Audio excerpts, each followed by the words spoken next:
Hi, Sarupa here from the soulagentblog.com and sarupashah.com.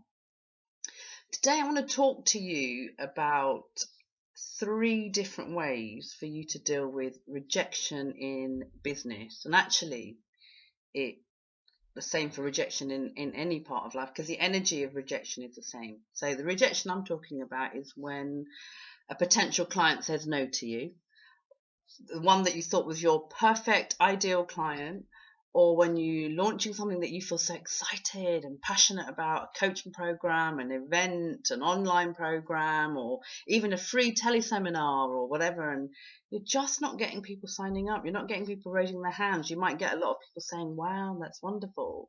But you're not getting the numbers to you. And then it's even more frustrating when you're offering something free and you're expecting, a couple of hundred or maybe thousands to kind of be signing up, and you're barely kind of hitting double figures. And all of that kind of becomes a little bit personal. You start to think, am I doing the right thing? Maybe I'm slightly barking up the wrong tree. Maybe I'm in the wrong niche. Maybe people don't like me. Maybe I'm just not good enough. And it's like, bang, there it is. Maybe I'm just not good enough. That's the kind of mass consciousness, little vibration frequency that we're all sharing. I'm not good enough. It manifests in our lives in different ways. And while it remains, connected in that kind of doldrummy energetic mess that is mass consciousness, it kind of finds its way to being back into our life, especially if we've got a little hole and doubt about that anyway. It kind of finds its way to get back in and amplify. So this sense of rejection, you might not necessarily vocalize it to people. You might tell people, I'm fine. You might share in your journal and think, right, I've dealt with it, I'll just move on. And you're kind of feeling in that slightly where your energy feels a bit rigid and you're moving, but you feel like there's this cloud over you, because it's like, well, why aren't things working? Why are people saying no? What have I done wrong? What have I done wrong? And then what you find, the energy that I've seen and the way that I've seen it manifest people is they reoffer, say the same thing again. Maybe it's slightly dressed up, the title's different, maybe a sign-up page is slightly different, but it's the same thing, because it's almost like you need to prove to yourself it was going to work, it was the right thing to do. And that's where the kind of stubbornness and the kind of digging your heels in energy can come in. So there's this whole kind of extremes of energy, one that's quite down, one that's kind of like really stuck in the mud, almost stuck in concrete, that kind of creeps in. But they're all just manifestations of this rejection, where we're really in business when we're not getting those sales, and we're just asking ourselves, why weren't you good enough? Why did you say that? Why did you do that? Why did you not wait for this? Why did you it's just this why, but it's more like you're not even asking, you're just telling yourself off, and you're just weighing that energy down. And then it happens again and again and again, and it seems to be the majority sort of pattern that you're experiencing. You're experiencing more no's than yeses, and it takes its toll. It becomes incredibly stressful. Of course, your bank balance suffers, and it's this whole kind of ripple effect. However, rejection in business is part and parcel of it. People are going to say no to you. How many times have you walked into a shop and browsed, and the shop assistant has come up and said, oh, can I help you? Do you want that? And you're like, no, I'm just looking.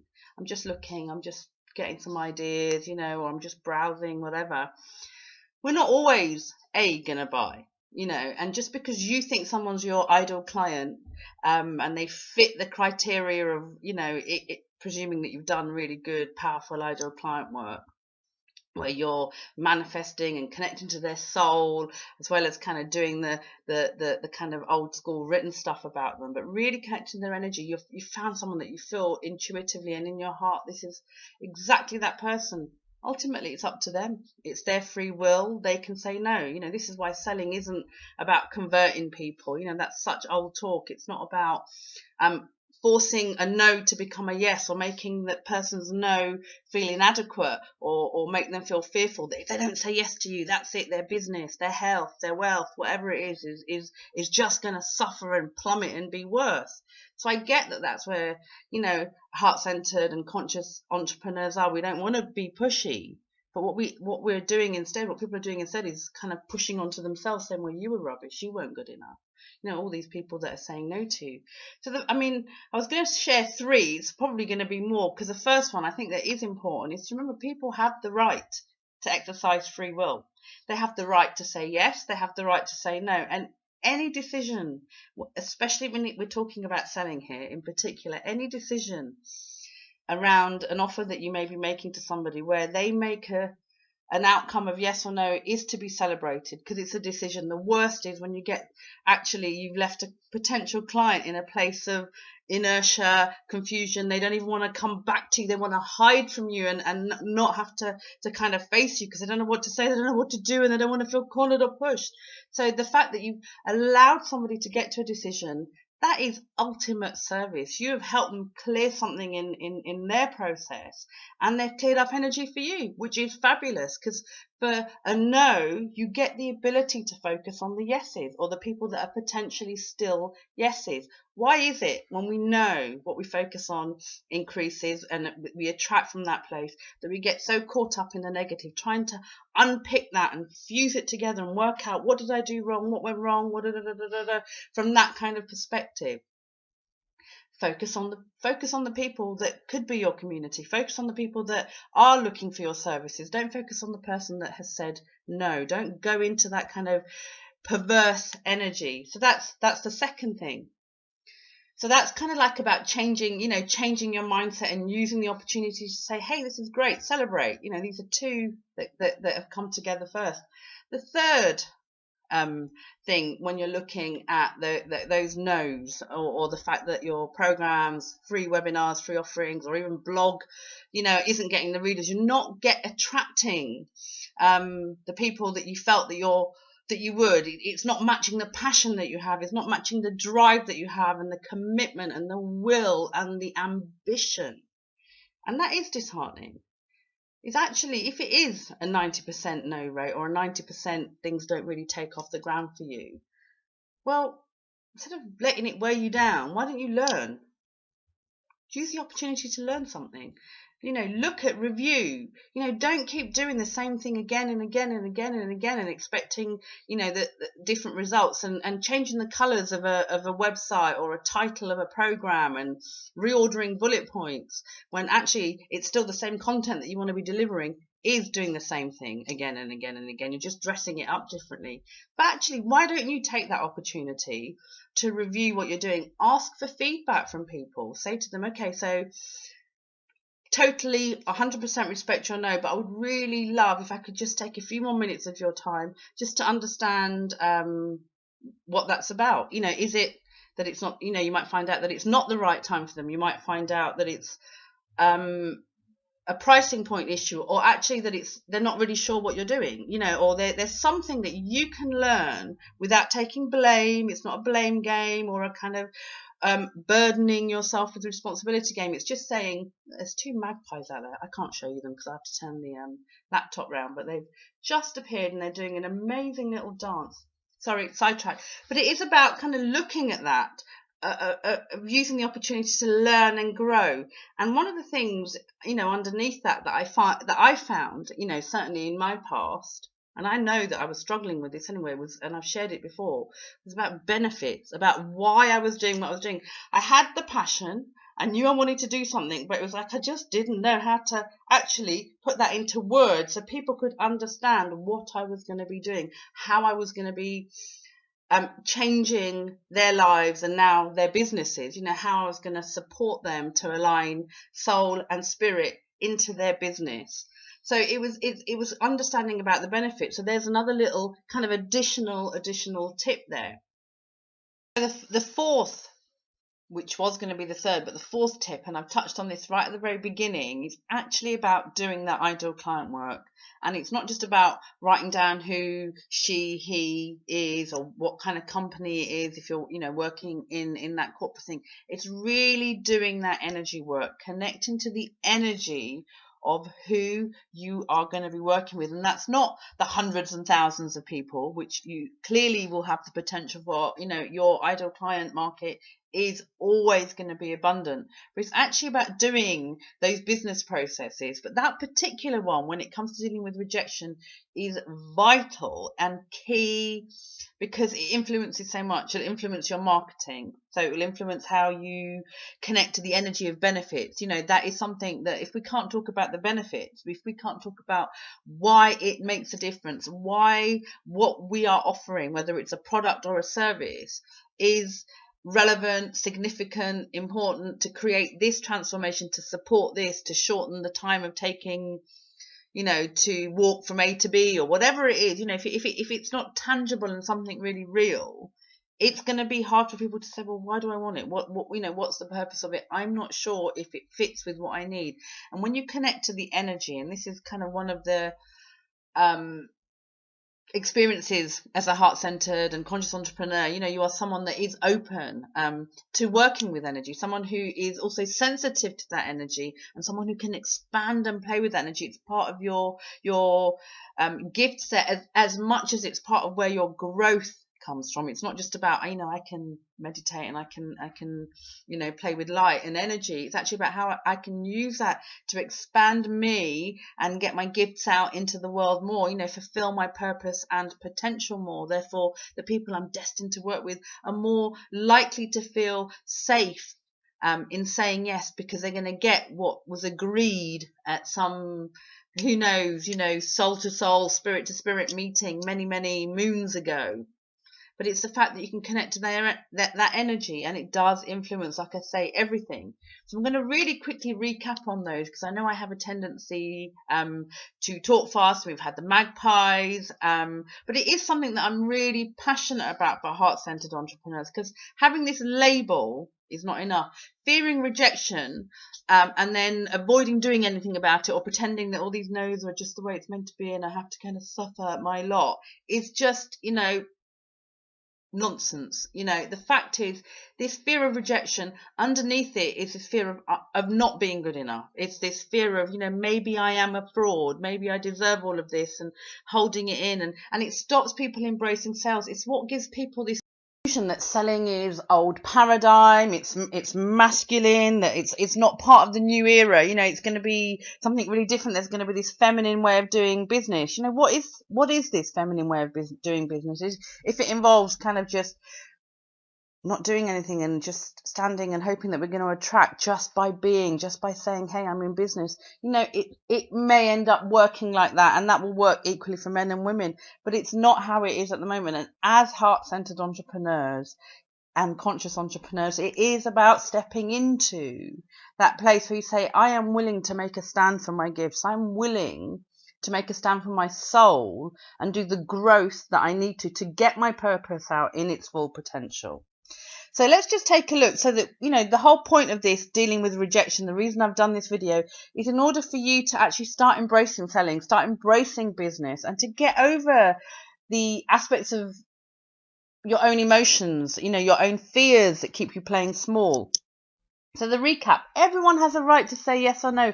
Don't get hooked on it. People say don't get emotionally attached to the outcome. I mean, really don't. Celebrate those yeses and nos. It might seem counterintuitive to celebrate a no, but when somebody says no, it means it's freed you up to turn your energy, focus and attention to another aspect of your target market. Don't get fixed on the no. If you want to kind of understand why you might be getting that majority of no's, look at your opportunity to learn. Ask for feedback. Don't ask for criticism. Don't ask for how did I do in this sales conversation? Or, you're not looking to be poked in the eye by people, and, give people that opportunity, and they may do only because they think that that's what you want. Actually ask people, what is it that that you may want? What is it that you feel, or what caused you to approach me? Or, what is it about my work that really interests you? Try to understand, get feedback, because sometimes we're so stuck, like I shared earlier, that we stop ourselves from expanding because we just keep trying to regurgitate that same thing. And remember, ensure that you're focusing on benefits, and the way to start that process, one of the key aspects in dealing with this rejection element, that that there is not one person that hasn't had to go through this who's been in business. Some people have kind of come out the other side and have got a much kind of more benevolent to their own journey and growth way of dealing with this, but it is part of the process, is to do this ideal client work, and do it from the point of view of energy and actual kind of physical stuff that you need to do, because that will drive you to creating marketing that's aligned to them. So the invitation, which is what marketing is so powerful, and it will, remember, it will just help you connect to the abundance of your ideal client that exists. And remember here, when I'm saying ideal client, there is no S on the end. You are looking at that one that represents. So when you do ideal client work the heart-centered way, and I'm going to tell you a way that you can kind of get to do that in a minute. The way that you do that actually connects you to the soul of your whole community, and it's really, really magical. Now, I hope you've enjoyed this training video. I've really enjoyed sharing with you, and there is so much that I want to kind of talk about this, because it is ultimately about you living your potential, living abundantly, attracting the wealth and the clients that you were here to attract, and being confident in sharing what you do with the world, in being able to make offers to people in business, and embracing business in a heart-centered way. There's no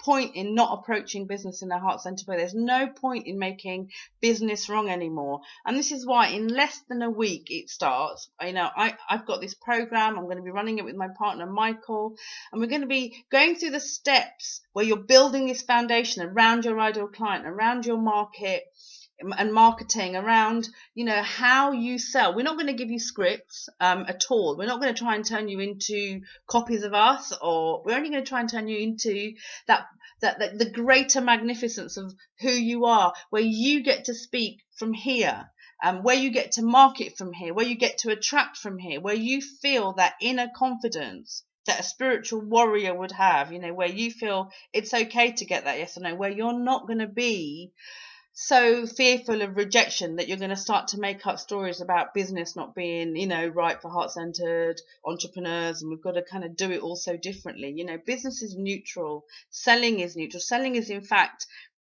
more akin to service. And going through the steps from ideal client to marketing, building those foundations.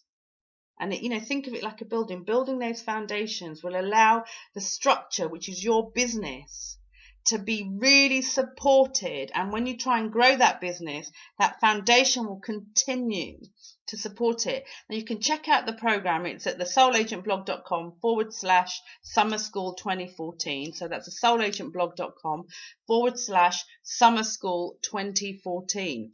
And it's delivered over 5 sessions. They're all delivered online, so it doesn't matter where you are in the world. You get workbooks. There's going to be, each module is going to allow you to go into depth. You're going to get meditations, exercises, processes to kind of really get into your inner world, but also you're going to get exercises and things to do that are going to shape that outer world for you too. So you're going to be doing not just the inner work, but the outer work too. It's going to be really in balance, and we're going to be taking each topic and going into depth. And as a bonus at the end, we're going to really look at how you can structure your big payday, so your VIP day, or that big kind of day where you're bringing in what you might be bringing in 1 month, in 1 day, how you can really focus in on that money story, that wealth stuff. And those that know me know that obviously I've been doing money work for a number of years, so it's an area where I can kind of just share all that wealth of knowledge and really support you in shifting your money story and getting your pricing right, getting it perfectly aligned to what you're doing, what your market needs, and what's right for your soul and for your spirit. So check out that program, soulagentblog.com/summer school 2014. It's starting next Wednesday, and the doors will close on Wednesday. Once we are once we've started, that's it. No one can come in and say, actually, I want to make my business rock and roll. I want to embrace selling. I want to be one of those heart-centered and conscious entrepreneurs that isn't just wearing it as a label. I really want to succeed, and I want to sell because I want to be in service. If that's what you want, then check out this program, okay? And sign up. It's brilliant, rock bottom price and it's not going to be offered, at the end of this offer on Wednesday. Once it starts, it's not going to be offered again in 2014. But, so check that out definitely. But think about this. Think about the role that rejection plays in how you play small, in how you tell yourself a story about what you do, about selling, about business. Peel underneath the superficial, illusionary layer, and that is where a lot of mass consciousness just keeps us in. It keeps us playing at those levels. Go deeper and try and start to take away the power of rejection and start to look at things differently and start to celebrate the fact that your potential is huge. Your ability to have success is predetermined to be huge already. It's not limited at all. So, open yourself to it and join us next Wednesday and we will take you to that adventure of success. So until my next video, until that next inspiration comes, I'm sending you so much love, so much joy, and so much abundance.